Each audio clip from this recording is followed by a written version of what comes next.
subscribe the channel and press the bell icon for upcoming videos.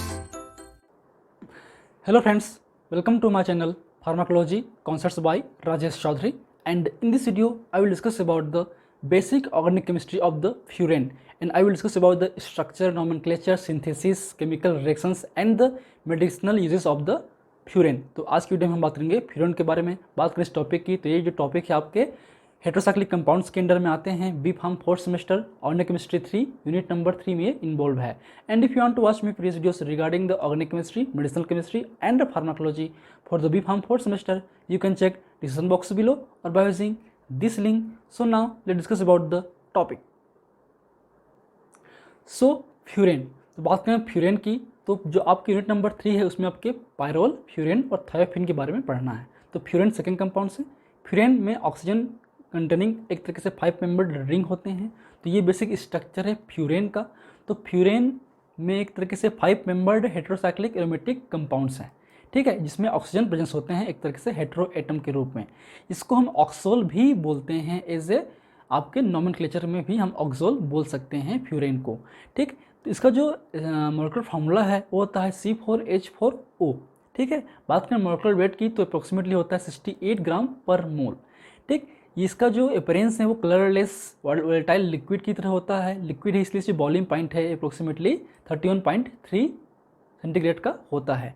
अब बात करते हैं इसके सिंथेटिक रिएक्शंस के बारे में, किस तरीके से हम बना सकते हैं लेबोरेटरी पे। तो पहला है आपका बाय द या फ्रॉम द म्यूसिक एसिड।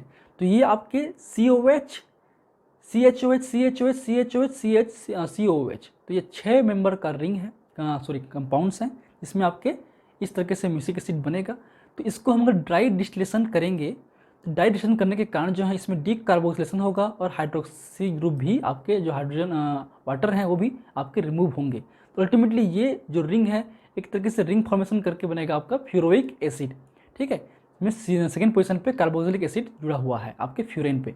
फिर इसको हम हीट करेंगे तो इसका होगा फर्दर डी कार्बोक्सिलाइजेशन, मीन्स जो CO2 है वो आपके फर्दर रिमूव हो जाएगा और H आके यहाँ पे रहेगा ही, इसलिए बन गया आपका फ्यूरेन। तो ये आपका पहला मेथड है। सेकेंड है आपका फ्रॉम द फॉरफ्यूरल, मतलब आपके सेकेंड पोजीशन पे फ्यूरेन के CHO ग्रुप ऐड हुआ है। तो ये आपका क्या है, फॉरफ्यूरल है। इसमें हम डी कार्बोक्सिलेशन करेंगे, मीन्स जो कार्बोक्सिलिक ग्रुप है उसको हम लोग हटाएंगे। तो इसमें जो रिएक्टेंट हैं, जो कैटलिस्ट हैं वो होंगे आपके Ag2O, आपके 673 केल्विन पे हम हीट करेंगे, उससे आपका जो CO ग्रुप है वो रिमूव हो जाएगा और बनेगा आपका फ्यूरेन। बहुत ईजी मेथड है। थर्ड है आपका बाई ऑक्सीडेशन, ठीक है। हम फॉरफ्यूरल को ही ऑक्सीडाइज करके भी बना सकते हैं। इसको हम जो ऑक्सीडाइज करेंगे इन the presence of potassium dichromate, ठीक है, H2SO4 ऐसे मीडिया, तो ये बनेगा फ्यूरोइक एसिड। फिर इसको हम हीट करेंगे तो क्या होगा आपका डी कार्बोक्सिलेशन। इस तरीके से जो पहले हम बात किए थे सेम प्रोसीजर है। तो इसमें भी अब बनेगा फ्यूरेन। तो ये आपके 3 मेथड बहुत ईजी हैं। आते हैं थर्ड की ओर, वो है आपका Paal Knorr synthesis by the dehydration of the 1,4 dicarbonyl compounds. तो ये आपके डाइकीटोन्स हैं एक तरीके से, ये 1, 2, 3, 4, 5, 6, तो ये हेक्सेन है। इस हेक्सेन पे 1 और 2 पोजिशन पे आपके ऑक्सी ग्रुप जुड़ा हुआ है तो ये ऑन होगा, ठीक है। तो कीटोन ग्रुप है ये, तो हेक्सेन 2,5 डाई 1, ठीक, क्लियर है। इसमें हम करेंगे फास्फोरस पेंटॉक्साइड ऐसे कैटलिस्ट, जो कि आपके इसको हिट करेंगे तो फिर आपका जो H2O है वो आपके बाहर निकल जाएगा और बनाएगा आपका dimethyl derivative of the furan. तो ये बनेगा 2,5 डाइमिथाइल फ्यूरेन। तो ये बहुत ही ईजी है। हम इसके थ्रू आपके थायोफिन भी बना सकते हैं, हम देखेंगे नेक्स्ट क्लास में थायोफिन के बारे में पढ़ेंगे तब। फिर आपका नेक्स्ट है फिस्ट बिनारी सिंथेसिस। इसमें it involves reaction between the beta ketoester and the alpha haloketones in the presence of pyridine, ठीक है। तो ये आपका बीटा कीटोएस्टर है, ethyl acetoacetate C2H5, COO CH2 CO CH3, ये इथाइल एसीटोएसीटेट है। ये आपके अल्फा क्लोरोएसीटोन, ये आपके एक तरीके से CH3 CO CH3 आपका कीटोन होता है। तो ये आपका यहाँ क्लोरो है इसलिए अल्फा क्लोरो एसीटोन, ठीक है। पायरिडीन ऐसे मीडिया, ठीक है। हम रिएक्शन कराएंगे तो सेल बाहर निकलेगा, H2 बाहर निकलेगा और ये रिंग फॉर्म करके बनाएगा आपका। सो ये बनेगा आपका इथाइल 2,5 डाइमिथाइल फ्यूरेन 3 कार्बोक्सिलेट, ठीक है। इसमें थोड़ा सा मुझे डाउट लग रहा है इस स्ट्रक्चर पे, क्योंकि इथाइल ये है आपका 2,5 डाइमिथाइल बोल रहा है, तो ये 2, 3, 4 है। तो ये 2,4 डाइमिथाइल फ्यूरेन 3 कार्बोक्सिलेट होना चाहिए, क्योंकि 3 पोजीशन पे ये कार्बोक्सिलिक एसिड जुड़ा हुआ है। ठीक है, तो इस हिसाब से ये या तो फिर ये जो मिथाइल ग्रुप है वो यहाँ पे होना चाहिए, तभी होगा वो 2,5 डाइमिथाइल, या फिर ये जो नॉमेनक्लेचर है वो 2,4 डाइमिथाइल होना चाहिए। एक बार आप किसी बुक से रेफ़र कीजिए, ये मैंने पीबी की बुक से लिया हुआ है, तो पीबी की बुक थोड़ा सा स्टैंडर्ड नहीं है मेरे पास अभी, जो फिलहाल वही बुक है अभी अवेलेबिलिटी पे, क्योंकि मैं अभी फ़िलहाल घर पे हूँ, तो इस हिसाब से थोड़ा सा डाउट इस पर, इसको आप चेक कीजिए एक बार। ठीक है, अब आते हैं इसे केमिकल रिएक्शंस की ओर। तो उसमें जो पहला ही है आपका ESR reactions, electrophilic substitution reactions. इसमें भी सेम एरोमेटिक रिंग है, एरोमेटिक रिंग होने की वजह से ये भी एक तरीके से बेंजीन की तरह आपका ESR रिएक्शन शो करेगा, बट इसकी जो रिएक्टिविटी है वो भी बेंजीन से थोड़ी सी हाई होगी। इसमें जो पोजीशन है अटैक करेगा वो होगा अल्फा या 2 पोजीशन पे, सिमिलरली एज ए थायोफिन और पायरोल। तो सेम आपके रिएक्शंस होंगे, सल्फोनेशन, नाइट्रेशन, हेलोजिनेशन, फिल्टर वगैरह। पहला है आपका सल्फोनेशन, इसमें हम SO3 यूज़ करेंगे, इसे रिएक्टेंट, पायरिडिन में से मीडिया होगा, और इसमें फिर आपका सल्फोनिक एसिड ग्रुप जो है सेकंड पोजीशन पे ऐड होगा, ये पोजीशन नंबर सेकंड है या अल्फा है, इसलिए क्या होगा furan 2 sulphonic acid. Similarly nitration पे CH3CONO2 होगा आपके रिएक्टेंट, और आपका सेम होगा 2 नाइट्रोफ्यूरेन सेकंड पोजीशन पे। फिडल क्रॉफ्ट एसाइलेशन पे सेम एसिटिक एनहाइड्राइड आपका एज ए रिएक्टेंट होगा, ये आपके कैटलिस्ट हैं BF3, और ये आपका मीडिया है। तो उस हिसाब से जो हैं आपका जो बनेगा प्रोडक्ट बनेगा होगा 2 एसेटाइल फ्यूरेन। तो 2 acetyl furan is the main product. अब आते हैं हम लोग गोमबर्ग रिएक्शंस की, ये कुछ न्यू रिएक्शंस हैं। गोमबर्ग रिएक्शंस आपका ऑलरेडी जो कपलिंग रिएक्शंस हैं वही है, इसमें हम फ्यूरेन के साथ में जो एरिन बेंजीन डाइज़ोनिल क्लोराइड है या एरिन डाइजो क्लोराइड है, हम इस करेंगे NH मीडिया पे, तो इसमें आपकी कपलिंग नहीं होगा, इसमें आपके जो एरिन ग्रुप है वो आपके ऐड होंगे इस पोजीशन पे। ठीक है, तो इस सेक्शंस को भी थोड़ा सा चेक कीजिए बुक में, थोड़ा सा डाउटफुल है मेरे को। फिर आते हैं हम लोग गाटरमैन कोच सिंथेसिस पे, जिसमें सेम HCl HCN ऐसे रिएक्टेंट होंगे, आपके बनेगा फरफ्यूरल, ऑलरेडी हमने बात कर चुके हैं, CH ग्रुप ऐड होता है आपके सेकंड पोजीशन पे। फिर आते हैं मर्क्यूरी रिएक्शन पे, मर्क्यूरी क्लोराइड HgCl2 CH3CONA आपके कैसे मीडिया होगा, इसमें जो सेकंड पोजीशन पे क्या होगा मर्क्यूरी क्लोराइड ऐड होगा, तो क्या बनेगा आपका 2 क्लोरो मर्क्यूरी फ्यूरेन। ठीक है, अगर हम उसको C4N9Li इथर मीडियम में करेंगे ड्राई के साथ में, तो ये बनेगा आपका फरफ्यूरिक एसिड। तो ये कुछ आपके ESR रिएक्शंस हैं।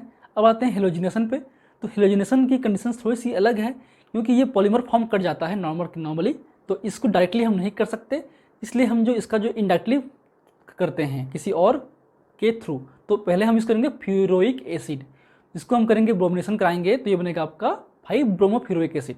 तो 5 ब्रोमोफ्यूरोइक एसिड को फर्दर अगर हम हीट करेंगे किनोलिन के प्रेजेंस में, तो आपका होगा डीकार्बोक्सिलेशन होगा, और आपका जो CO ग्रुप है वो रिमूव हो जाएगा और बनेगा 2 ब्रोमोफ्यूरेन। इस तरीके से हम इनडायरेक्टली इसको मोनो हेलोजिनेटेड डेरिवेटिव बना सकते हैं। सिमिलरली आपका हम लोग मर्क्यूरी क्लोराइड वाला यूज़ करेंगे 2 क्लोरो मर्क्यूरी फ्यूरेन, इसमें हम करेंगे आयोडीन के साथ करेंगे तो क्या बनेगा 2 आयोडोफ्यूरेन, ब्रोमीन के साथ करेंगे तो 2 ब्रोमोफ्यूरेन, और आपके RCOCl में करेंगे तो बनेगा आपका 2 acyl furan. So these are the main product. Now come to the next reaction is the oxidation reactions. इसमें हम ऑक्सीडाइज करेंगे तो आपके पहले बनेगा 1,4 पर ऑक्साइड बनेगा, फिर फर्दर होगा आपका succinyl डिहाइड CHO CH2 CH2 CHO, ये आपका मेन प्रोडक्ट है ऑक्सीडेशन का, सक्सिनल डिहाइड। फिर आते हैं रिडक्शन पे, तो इसको हम रिडक्शन करेंगे तो आपका ये बनेगा टेट्राहाइड्रोफ्यूरेन, THF बनेगा टेट्राहाइड्रोफ्यूरेन। सारे जो आपके बॉन्ड्स हैं वो उसमें हाइड्रोजन एटम ऐड हो जाएंगे, निकिल और प्लेटिनम ऐसे कैटलिस्ट की तरह काम करते हैं। फिर आते हैं डाइस एल्डर रिएक्शंस की ओर, तो इसमें हम मैलिक एनहाइड्राइड या बेंजीन ले सकते हैं साथ में। तो ये जो रिंग में जो आपके बेंजीन है वो आपके इधर फ्यूरेन में जो हैं वो इधर अटैक करेंगे, ये जो है इधर अटैक करेंगे, और ये जो है यहाँ अटैक करेंगे, अल्टीमेटली दोनों पे कॉन्जुगेट होंगे इस तरीके से। तो ये बनेगा इथर के प्रेजेंस में होगा 300 केल्विन पे, तो ये जो हैं आपके यहाँ दोनों इस CH2 पे जाके ऐड होंगे और एक बॉन्ड निकल जाएगा, इसलिए इस तरीके से बनेगा डायरेक्ट प्रोडक्ट। सिमिलरली बेंजीन में भी ऐसे ही होगा, आपको यहाँ जाके बाइंड कर जाएगा। ठीक है, so these are the basic reactions of the furan. Now come to the medicinal uses of the furan. क्या बेसिक मेडिसिनल यूज़ है आपके फ्यूरेन का? तो फ्यूरेन भी बहुत सारे जो फार्माकोलॉजिकल एक्टिविटीज़ हैं वो शो करते हैं और बहुत सारे इन्वॉल्व होते हैं रिंग पे। तो furin it and its derivative shows the various pharmacological activities like the antidepressant, analgesics, anti-inflammatory, muscle relaxant, antihypertensive drugs, antimicrobial agents, anti-ulcer, anti-diuretics, and anti-Parkinson's, etc. So some examples are vilazodone shows the antidepressant effect, firocoxib shows the NSAIDs, non-steroidal anti-inflammatory drugs, prazosin used as a alpha-1 blocker, antihypertensive drug, amiodarone it is a potassium channel opener used in the antiarrhythmic, nitrofurantoin used in the ETI as an antimicrobial agent, ranitidine H2 blocker Aciloc के रूप में drug लेते हैं आप, ये anti gastric drug है, anti ulcer drug है, furosemide ऐसे लूप डायरेटिक है, ये फ्लूटिकासोन ऐसे कॉर्टिकोस्टेरॉइड है। तो ये कुछ आपके बेसिक मेडिसिनल प्रॉपर्टीज़ हैं आपके इस फ्यूरेन रिंग की। ये रिंग आपके इन ड्रग्स में इन्वॉल्व होते हैं। So these are the basic organic chemistry of the furan. In my upcoming class I will discuss the basic organic chemistry of the thiophene. So if you like my videos, please press the like button, share with your friend, and any feedback please comment on the comment section, that motivates me for the upcoming videos. Complete unit number 3 का notes आपके available है description box पे, आप check कर सकते हैं। So in last, thank you, keep watching.